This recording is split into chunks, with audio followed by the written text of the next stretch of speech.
So joining us here at Mainframe Comic-Con right now, guys, one of our fan favorite guests. You know him from his role as Murray Goldberg in the ABC series The Goldbergs. He plays Jeff Green, right-hand man and manager of Larry David on HBO's Curb Your Enthusiasm. He was in Star Wars Episode 9, if you didn't know that.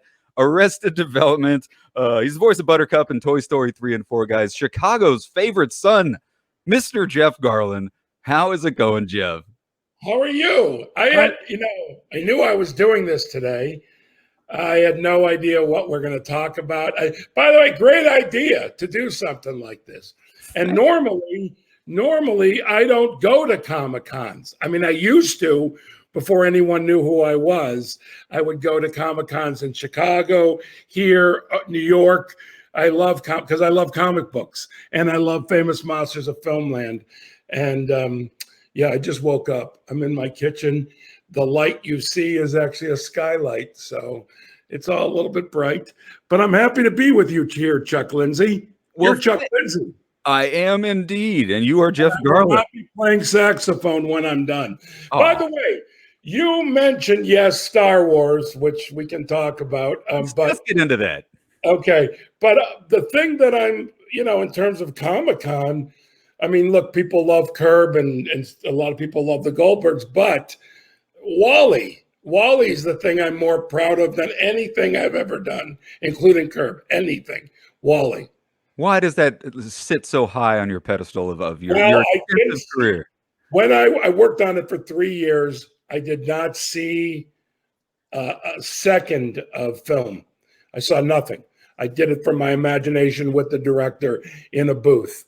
And then I went to Pixar has 2 premieres for their movies. They have a Pixar premiere up in Oakland-ish, San Francisco, depending what theater, whatever, what have you, because I've been to numerous ones. It's always different, but it's strictly for an in-house big premiere, big party for Pixar. Then they have the one down here in Hollywood, another opening. The Pixar opening's way better. I just have to say. I mean, all the openings are great, but and so I didn't see a thing in the movie until I went to the Pixar premiere, and I was crying when I was watching because I couldn't believe that I was part of something so beautiful. That blows my mind. I mean, every time we have people who work in animation and stuff, it always kind of trips me out that you're just a guy in a studio. I mean, you've done so many voices. I mean, you were the captain in Wally. You were Buttercup the Unicorn. Buttercup the Unicorn in the Toy Story movie. Toy 3 and 4. I mean, you were Otis in Cars. You were in Paranorman. Yeah. How much time do you spend in the studio? Like, if you're doing one of these voice gigs, say it's something like Buttercup. Yeah. I mean, is it knocked out in a week? Is it knocked out in a month?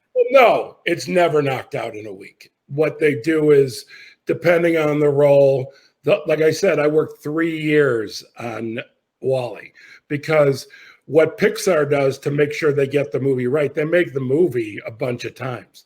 They get harsh notes from one another, from the creatives at Pixar. They get really tough notes. Like I know a lot of the directors, and I've worked with a lot of directors.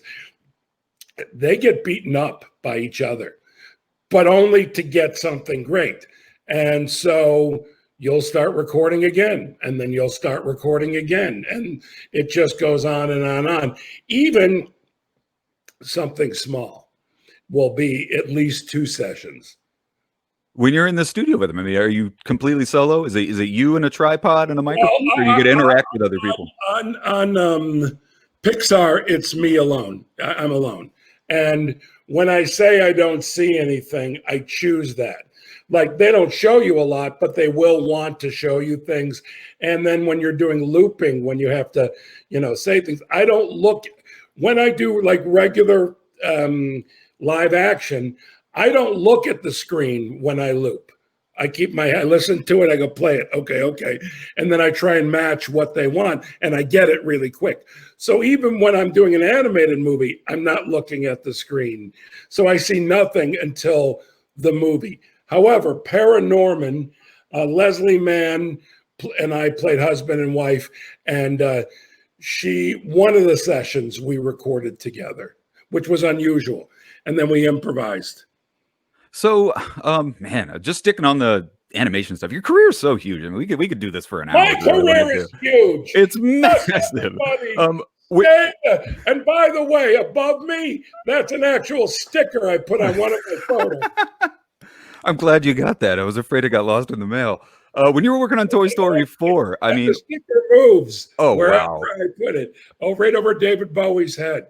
Wow, the geniuses of Pixar are working in overtime on Mainframe Comic-Con right now. When you were working on Toy Story 4, I mean, I don't know if you watched Bulls The Last Dance on ESPN, but was there this sense of this is the final movie when you were doing Toy Story 4? Was that kind of the vibe? I thought that when I was doing Toy Story 3. I think that every year when we film Curb Your Enthusiasm, I'm always appreciating, well, I aspire to always appreciate what I'm doing and what I have.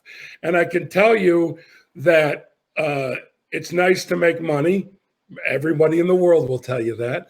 But the joy I get out of my work is the work. I generally, unless I'm the person making it, I don't look at the process, and I watch the film maybe once. Like I'd say I'd seen Wall-E more than other things I've been in, and I've probably seen that 3 times. I went, the last time I went was the last night it played in the theater on Hollywood Boulevard. The only time? You've only seen it 3 times? Yeah, I said something because there's appreciating that I was part of something. Like I told you, I cried when I first saw Wall-E. But for me, the joy is in the doing. Yeah. And if it's not in the doing, I don't care what they're paying you. Ugh. I'm an old man now. And so I do things for joy. I'm here with you today because I love comic books. I love comic book conventions. It's a shame that we can't have them right now. We will again. We'll all be walking in some convention center, some people in cosplay outfits. We will do it again, just we can't now. So when I was told about this, I'm like, yeah, I'd love to do it. Well, and on that note, can I give you a virtual high five? Yeah. I don't stop. Yes. Thank you, Jeff Garlin. Well, you mentioned Curb Your Enthusiasm just a second ago. People might not realize, I mean, you're not just one of the stars of the show, you're also executive producer. You've worn the director hat several times. One time. I directed lots of different things and movies and such. I directed Curb once. Larry, because as we don't have actor directors, we have writer directors on. So me being on the show, it was nice of Larry let me do it once, but that's not something, for whatever reason, that he's comfortable with, and I'm okay with it. And also as a producer, you have more than enough say so. Like you're creatively involved as a producer. I mean, from a production standpoint, I mean, Curb Your Enthusiasm has to be drastically different as from behind the camera than producing and working on something like the Goldbergs. What's different? Yeah, I read somewhere that a lot of it was there was a lot of improvisation going on the set of Curb Your Enthusiasm. Curb, we have an outline that's probably around 7 pages, which equals about a half hour. Okay, and we'll shoot a scene, and then we'll shoot it different, and then we'll shoot it different, and then we'll bring back something. It's adjusting on the fly. From an outline. Very few words are written. I mean, like you have to say this. It's all improvised. So I've been improvising on that show for more than 10 seasons. Well, speaking of improvisation, you may not be aware of this, but we're broadcasting Mainframe from the Lakeview neighborhood of Chicago in the shadow of Wrigley Field. We're about 2 blocks south of Wrigley Field right now. 2 blocks south of Wrigley, which would put you. Are you on the east or the west side of the street? We are on the east side of Clark Street on east Buckingham Clark Street on going down. So there's a bar either to the left or the right of where you're at. You know where El Jardín, the Mexican restaurant, is on Clark and Buckingham? I'm 2 doors down from El Jardín right now. How about that? I love Chicago comics. They're our sponsor. Huge shout out to Chicago. Can you say that one no. more time without me interrupting When you? I'm in Chicago, I go into Chicago Comics and I spend hundreds of dollars. That's Never thousands, but I spend hundreds because I feel that me making the money that I make, me loving what I love, I want that store to continue. That's very important to me. I support all my independent bookstores, comic book stores like that. I have comic book stores all over that I love, but Chicago Comics, right there before Diversity, I like it. when we did Mainframe Comic Con #1, we were broadcasting in Chicago Comics. They opened our doors to us because they were closed because of the social quarantine thing, and we did the broadcast in Chicago Comics. So is this one you do online every year? This is our second go round for Mainframe. We just started it once the social quarantine started. All donations that come in from the website are going to go to COVID-19 relief. Well, last year you did it, even though you didn't have to be this way. You did it this way. It's not an annual thing. We did the last one at the end of April. So we typically do this sort of thing at C2E2 and some of our. Asking me, it's very kind of you. The people at Chicago Comics are going to flip lids when they see your when they watch this video, which they're probably watching right now online. Great comic book store. And by the way, people. I mean, look, there might be one jerk, but in general, everyone I've ever dealt with or watched dealing with the stuff, everyone in there is so helpful and nice. Wow, that's absolutely huge. Well, you're from Chicago. Bookstore on North Avenue, the other place too. Which on North Avenue? But like the alternative comic book store. I know. There's Graham Cracker. There's Chicago Comics. There's the Dark Tower. There's a million comic shops in Chicago. No, this one's an alternative comic book store. Strictly alternative books and comic books. All right, my brain. I like talking about Chicago with real Chicago people. You were actually an alum of Second City, yeah? Yep, born in the Michael Reese Hospital, city of Chicago. I was in Second City. Yeah. So let's talk about the Cubs for just 2 seconds. Game 4 of the World Series, you got to actually take the field, walk out there, say play ball, and hype up the fans on the field. Game 4 of the regular season. What's so funny? Game 3, which was the first World Series game in I don't know how long. I mean, we do know 1945. First World Series game since 45. It was a weird feeling, Game 3. You're sitting in the stands, and there's a feeling in the stands of, is this right? We're in the World Series. What the heck's going on? So that night, laying in bed, I'm like, boy, I wish I could give a speech to pump everybody up and explain what happened. And the Cubs call me and they go, and they trust me. I mean, I have a long relationship with them, the people that work at the Cubs. They said, will you do the play ball? And I said, can I give a short speech? And they didn't even hesitate. They said, sure. Wow. And I gave a speech talking about how last night we weren't ready for it. It was unusual, and it felt very strange to all of us. And I'm everyone. So everyone I know is agreeing with me because everyone I had talked to felt that way. I go, but tonight it's going to be different. Tonight we're experienced. Tonight we win. Go play ball. Yeah. And of course we lost. However, we were outside that game, just so you know. Okay. Well, being on the field, the next night I was on the field with Joe Madden, and I was talking to him about what's going on. And he said, he was so calm. I'll never forget this. He goes, we got this. Now, mind you, they're down, 2 games to 1, 3 games to nothing? Yeah, 2-1 at that point, the Game 4. No, they won the rest of the 2-1, and they won the 3 in the row, right? Yep, because they had lost, and he just was so calm and said, "We got this," and I believed him, and we did, and it is so joyful. So, okay, there you go. Well, man, I wish this was an hour-long panel. I could talk all day, but I just want to say you got such material. Nathan Martinez has a question on here. Do you see it? Go for it, Jeff. Jeff, what was your favorite ultimate favorite movie you have done in your entire career that you would either do again, updated, or do a sequel to? Well, I'm not going to say no to Wally. I don't know what the sequel would be. That's why it's kind of perfect. But yeah, by the way, anything that I have done, anything, I'm not anti-sequel. I'm pro good, great anything. So you make a sequel, it's great. So any TV show, any movie that people loved, that's great. I do if it's good. I'm too old to do stuff for money. And I know that people must hear that and go, what? No, man. And I'm not so independently wealthy. It's just that it's look, you may not think it's hard to do what I do, but it is.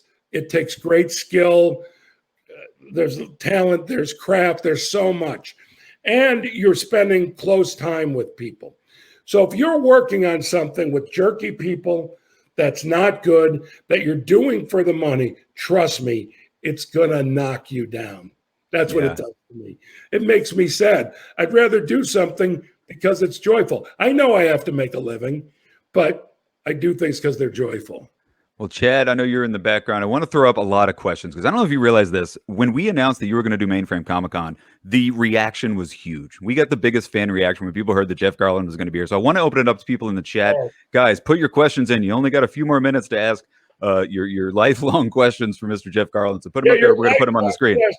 When you were 3 years old and you thought, if I ever get the opportunity to ask Jeff Garlin.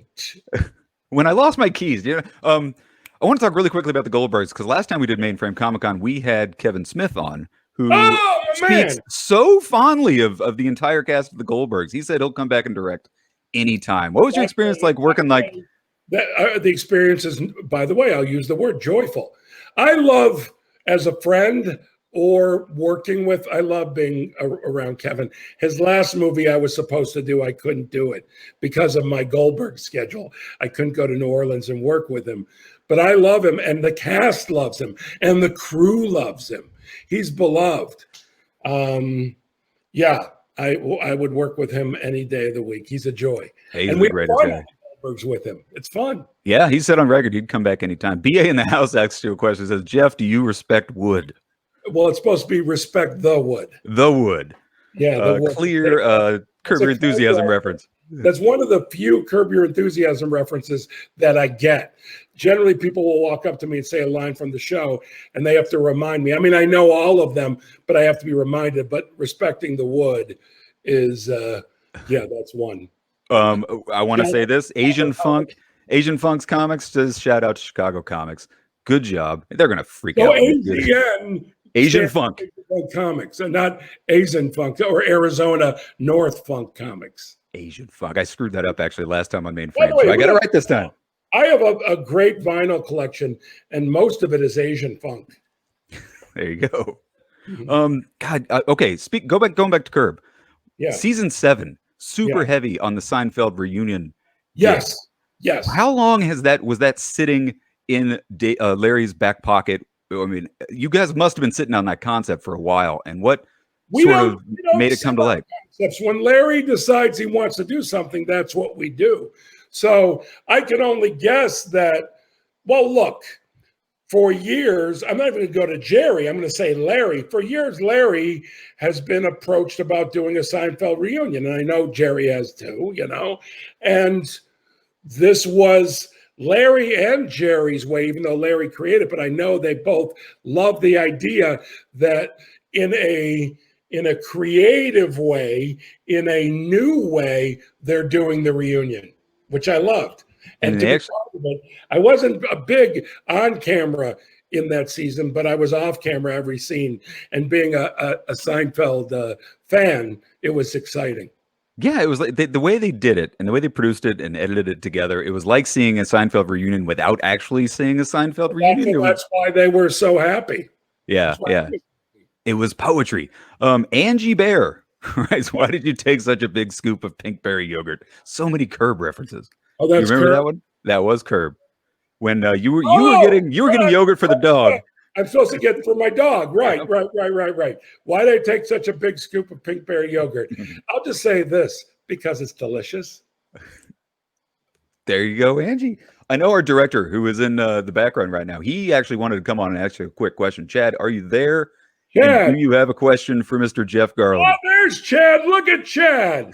Chad with comic book things behind him. I feel like I've turned into a hybrid of your two characters on Goldberg and Curve. As soon as I walk in the house, I take my pants off, and I don't even make it out of the garage without my pants on. I just sit on the couch. By the way, wearing boxers right now. Hold on. Oh, I am too. Show. Where am I? Here. Cow's out of the barn, go. Jeff. There you go. Cow's out of the barn, Jeff. Watch out. Oh, is it? No, you're good. By the way, I had that happen to me twice. Conan O'Brien, zipper open. My wiener wasn't out, and also The View. And The View I didn't discover until after I went to the bathroom and I looked down after I did my appearance. I'm like, oh my God, it was open the whole time. It is called The View. Yeah. So my question really is when are you guys going to be coming back with Curb? Is it going to be another how many years?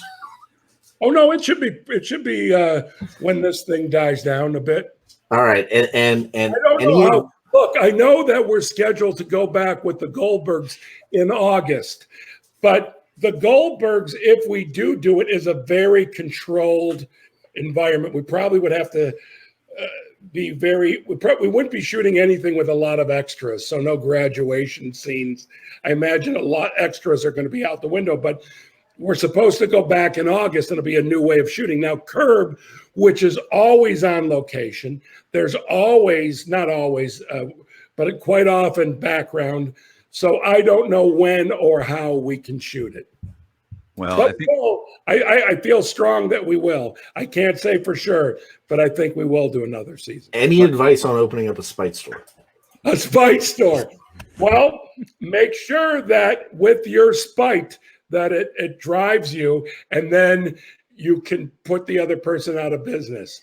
Otherwise, who wants a failed Spite store? That's just embarrassing. Yeah. Hey, thank you very much. My pleasure. Nice meeting you, Chad. Thanks, Chad. I gotta ask you. I mean, Star Wars Episode 9, you did get to be an actual character, an actual alien in full makeup. And the whole, scan of me too. Here's the thing. If you watch Disney Plus, there's a behind the scenes on the makeup and the wardrobe. I know that I'm really seen in that. The movie, and by the way, truth be told, I haven't spoken to JJ since the movie premiered. We've texted a bunch. We're supposed to FaceTime, but I wanted to say to him, you couldn't hold for a second, because I got to tell you, my gut feeling is I'm on screen for 0.2 of a second, 0.3 of a second. I was with my boys. I was sitting near friends, and no one saw me except me. I knew when and where, and I'm like, there I am. So I am on the screen. If you freeze it at the right spot, you can see me, and I'm an alien. I was in this.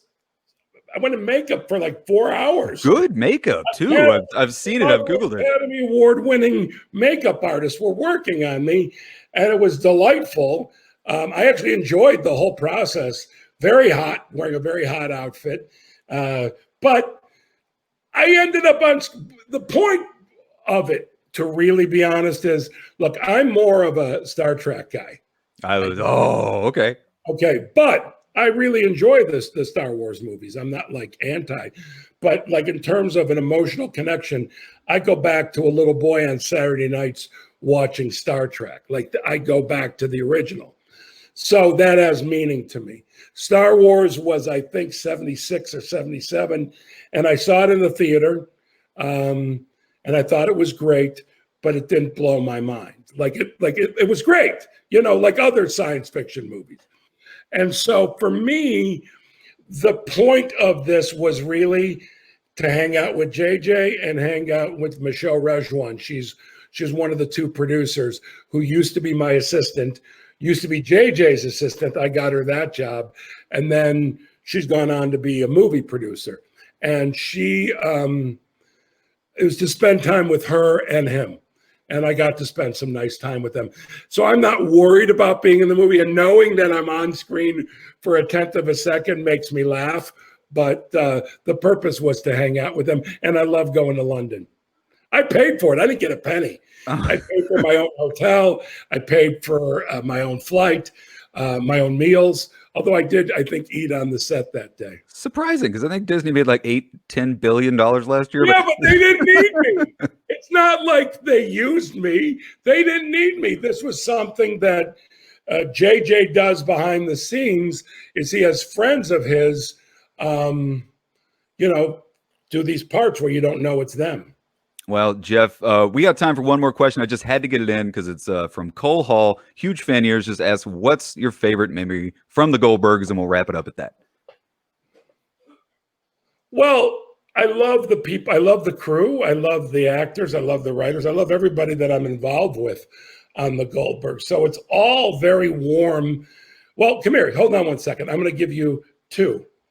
One is we were filming the pilot in the West Valley in what's his name? It's not important right now, but there's this house across the street, and we'd see the window shades move and not. And I remember telling, this just stands out as something that made me happy. I told Wendy that house is filled with albinos. There's a bunch of albinos living there. For whatever reason, that struck her as so funny. She couldn't stop laughing all day. We had a shootout there, and she was laughing all day. That just came to me. But the most important favorite thing from the thing, hold on, Sage. All right, give me a second here. Hold on one second. Guys, when Jeff gets back, we're going to bring on Maxwell Jenkins and Mr. Robert Meyer Burnett. So nice wallpaper, by the way, Jeff. Thank you. What do you call those? Those fish. This is my dog. This is Sage. Hi, Sage. Hi, Sage. High five, Sage. Sage is the dog from the Goldbergs. Look at that. I met Sage. She plays the part of Lucky on the Goldbergs. And this past year, I adopted her. So my dog from the Goldbergs is actually my dog. So your kids go to Star Wars with you. Your dog's on Goldbergs with you. Yes. You want to adopt me, Jeff? We had a set romance, and it came home with me. I love you. Yes. We can't thank you enough for coming on Mainframe Comic-Con. I barely scratched the surface of questions I'd like to ask you, so we would love to have me on next time, Chuck. We will have you on next time live here from Chicago. Maybe I'll come to Chicago. Yeah. All right. Well, let me know when you're at Chicago Comics. We'll link up. I'll buy you a book. Thanks, Chuck Lindsay. Enjoy your good looks. Thank you so much, Jeff. Enjoy your old age. Thank you.